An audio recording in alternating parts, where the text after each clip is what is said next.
अकबर के बाद जहांगीर और जहांगीर के बाद शाहजहां और शाहजहां के बाद औरंगजेब। ध्यान रखना है बेटा, ये मुगल काल की सीरीज है। हम मुगल काल की सीरीज कहाँ से कहाँ तक पढ़ा रहे हैं। 1526 से भारत में मुगल साम्राज्य की नींव पड़ती है और 1707 तक मुगल काल चलता है। और इसके बाद के काल को बेटा बोलते हैं क्या, इसके बाद के काल को बोलते हैं कि उत्तर मुगल काल। तो ध्यान रखना है, बाबर 1526 से 1530 और बाबर का उत्तराधिकारी हुमायूं 1530 से लेकर 1555, ठीक है। और फिर जो है 1556 से लेकर 1605 राष्ट्रीय सम्राट अकबर, और उसके बाद 1605 से लेकर जो है 1627 तक बेटा आपका जहांगीर सलीम, ठीक है। और उसके पश्चात जो है आपका 1627 से लेकर 1658 आपका जो है 1658 से लेकर 27 से 58 शाहजहां और 58 से 1707 तक औरंगजेब का शासनकाल रहता है। एक बार दोबारा देख लो बच्चा, बाबर 1526 से 1530, हुमायूं 1530 से लेकर 1555, अकबर 1556 से लेकर 1605, जहांगीर 1605 से लेकर 1627 और जो है 1627 से 1658 शाहजहां, और उसके बाद 1658 से लेकर 1707 औरंगजेब। ये बच्चा मुगल काल की सीरीज है, ठीक है। इसके बाद का जो समय माना जाता है वो उत्तर मुगल काल कहा जाता है। इसको हम बाद में बताएंगे। और हमने बताया कि जो मुगल काल का जो संस्थापक है उसका नाम बाबर है। अब बाबर शब्द का अर्थ होता है बाघ।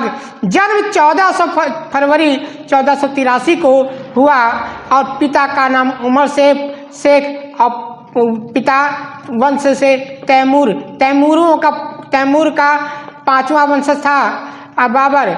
और कुतलुक निगार खानम माता का नाम था और यह माता की तरफ से चंगेज वंश का 14वां वंशज था।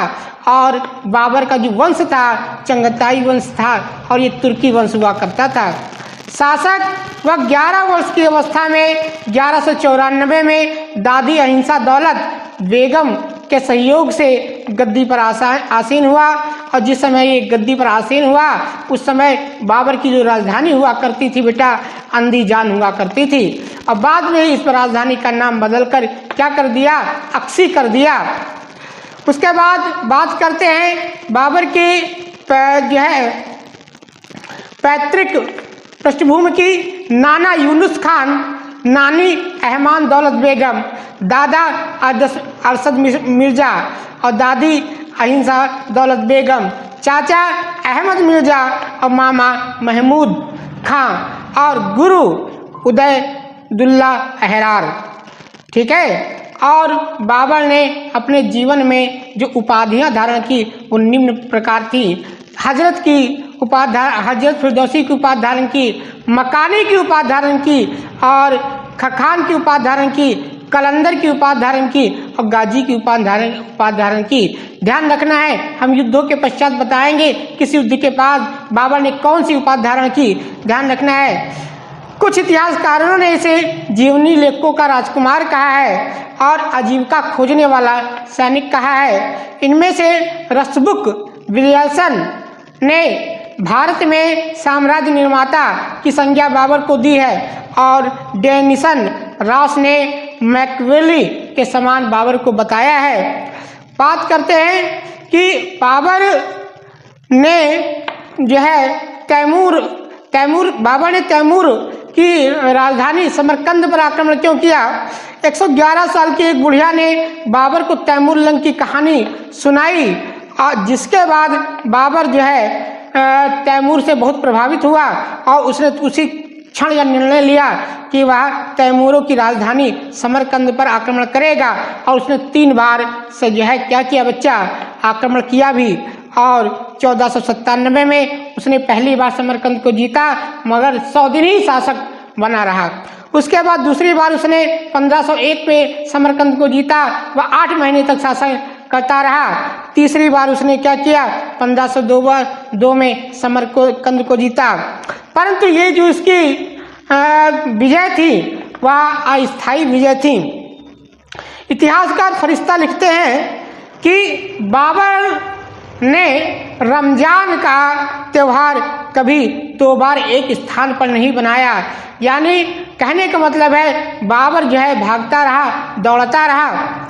और कहते हैं कि बाबर की ऐसी स्थिति हो गई थी, बाबर की बच्चों ऐसी स्थिति हो गई थी जैसे शतरंज के खिलाड़ी शतरंज के खेल में चाहे सभी सैनिक और सभी पदाधिकारी की मृत्यु हो जाए और बादशाह अकेले बचे। इस प्रकार से बाबर की स्थिति हो गई थी। उसके बाद बाबर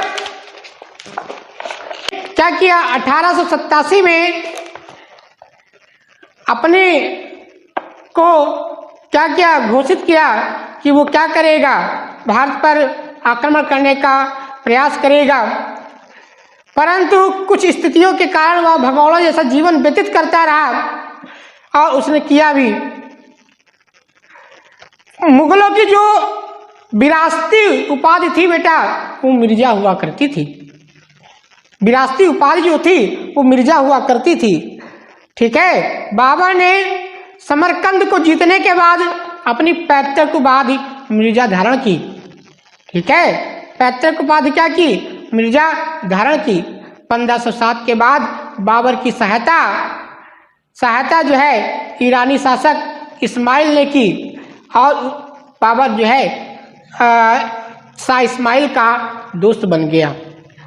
ठीक है, शाह इस्माइल ने ही इसको बंदूक चलाना सिखाया था और शाह इस्माइल से प्रभावित होकर बाबर ने क्या किया था, शिया धर्म को अपनाया था।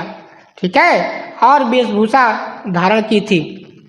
इसके बाद उसने खुरासान, बुखारा और समरकंद को जीता। ठीक है, बाबर को हराने वाले जो थे उज्बेक शासक थे, अब्दुल्ला कुलीमली थे। जो ये आपके शासक बेटा हुआ करते थे, कौन, उज्बेकों की युद्ध नीति कोई नहीं होती थी। उज्बेकों की कोई युद्ध नीति नहीं होती थी। वो क्या करते थे, छुप छुप कर युद्ध किया करते थे। इस प्रकार से जब छुप छुप कर युद्ध करते थे तो बाबर क्या करता था, उनकी युद्ध नीति को समझ नहीं पाता था। बाबर ने भारत पर आक्रमण करने का निर्णय लिया, परंतु उसका मुख्य जो उद्देश्य था वो धन लूटना, साम्राज्य को स्थापित करना और उज्बेकों से बचे रहना। बाबर के जो है भारत पर आक्रमण करने के या भारत में आने का मुख्य उद्देश्य था। उसके बाद भारत पर बाबर ने जो पहला आक्रमण किया वो 1519 में यूसुफ जाई जनजातियों के विरुद्ध किया और यह स्थान बाजार नामक स्थान पर था। और इसी यूसुफ जाइयों के युद्ध के समय बाबर ने क्या किया, भेरे के किले को जीता। और इस युद्ध में पहली बार बाबर ने क्या किया था, बारूद का प्रयोग किया था। ध्यान रखना है, बारूद का प्रयोग करना और तुलगमा नीति का प्रयोग करना दो अलग अलग बातें हैं।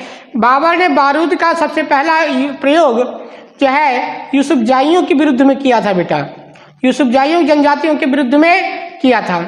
उसके बाद क्या किया, भारत में आने के लिए बाबर ने क्या किया, राजनीति स्थिति का संज्ञान लिया, उसको समझना आरंभ किया। उसने ये समझा कि भाई दिल्ली और आगरा पर लोधी वंश का शासन है, अर्थात इब्राहिम लोधी का शासन है। और बाबर के समय में 2 हिंदू शासकों का शासनकाल हुआ करता था, एक विजयनगर साम्राज्य में कृष्णदेव राय और मेवाड़ के शासक राणा सांगा।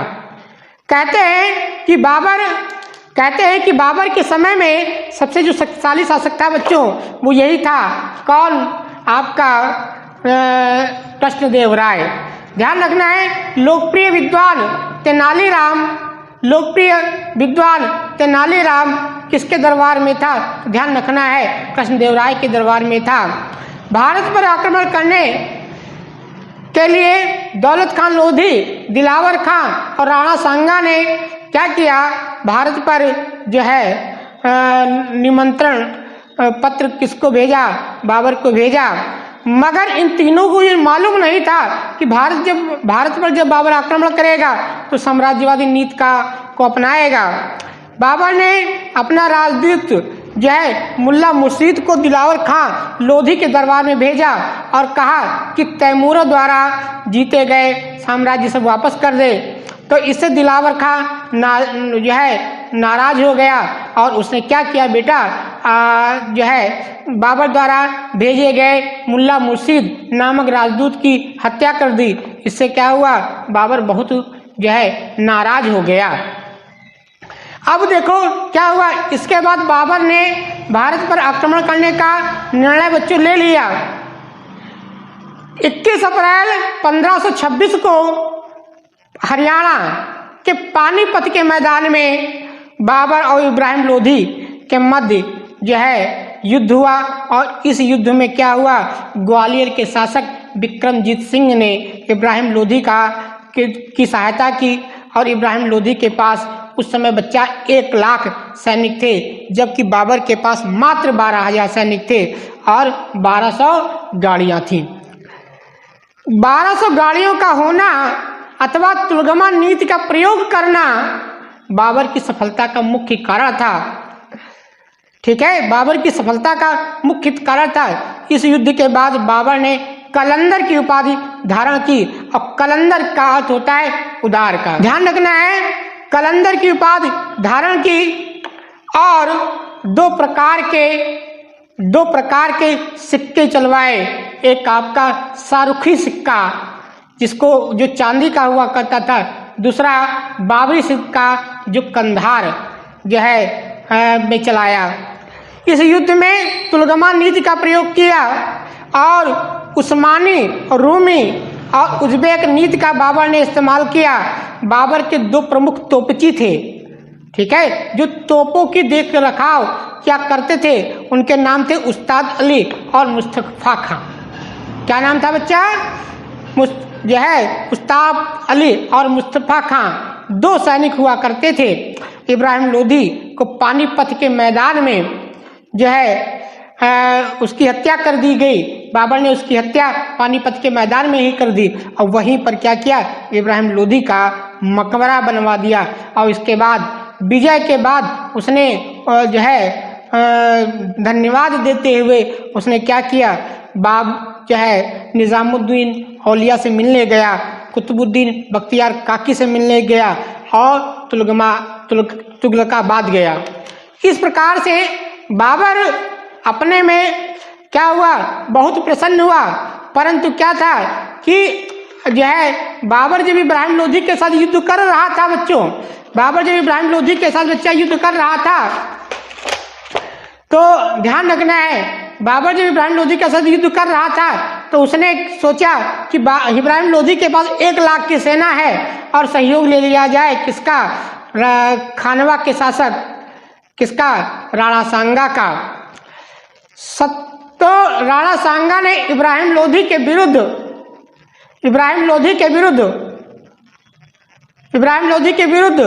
युद्ध करते हुए बाबर की सहायता न की थी। इस कारण जो था जो है बाबर नाराज था राणा सांगा से। इसलिए दूसरा युद्ध क्या हुआ? 16 मार्च 1527 को बाबर और राणा सांगा के बीच जो है खानवा के मैदान में हुआ और इस युद्ध में राणा सांगा की जो है सहायता करने वाले जो शासक थे वो थे हसन खां मेवाती, महमूद लोधी, आलम खां और मेदनी राय। इन सब ने राणा सांगा का सहयोग दिया और बाबर की सेना के साथ युद्ध हुआ। मगर इस युद्ध में बाबर हारते हारते बचा और बाद में इसने क्या किया, धर्म के नाम पर क्या करेगा, अगर जीतेगा तो भारत में साम्राज्य स्थापित करेगा, अथवा नहीं तो जो है धर्म के नाम पर कुर्बान हो जाएगा। ठीक है, और इस प्रकार से मोटिवेट किया, स्पीच दी, मोटिवेशनल स्पीच दी अपने सैनिकों के। ठीक है, और जिहाद का नारा भी खानवा के युद्ध के समय दिया और तमगा कर मुस्लिमों से हटा लेने का वादा किया। और इस युद्ध के बाद बाबर ने गाजी की उपाधि धारण की। इस युद्ध के बाद बाबर ने क्या किया, बच्चा, गाजी की उपाधि धारण की।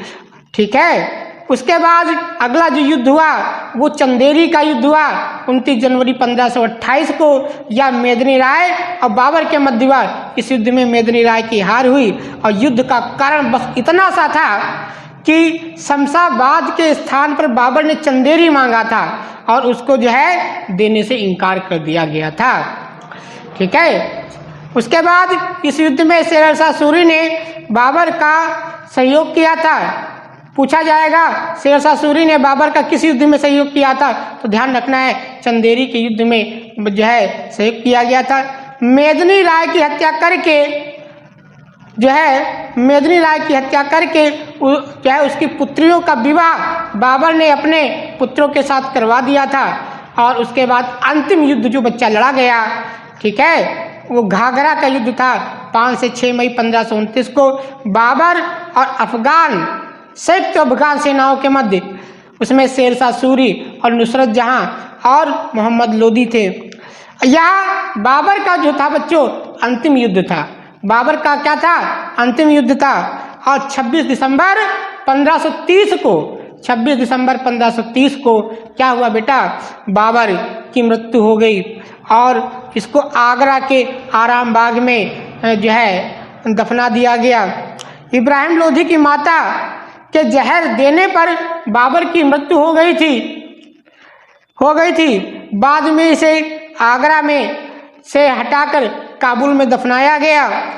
कहा गया कि ऐसा कौन सा शासक था बच्चों जो अपने जीवन काल में 2 बार दफनाया गया, तो हम बता देते हैं आपको। पहला कौन, जो बाबर एकमात्र शासक था जिसको अपने जीवन में 2 बार दफनाया गया। बाबर की मृत्यु 26 दिसंबर 1530 को हुई थी। बाबर अपने में एक योग्य शासक था।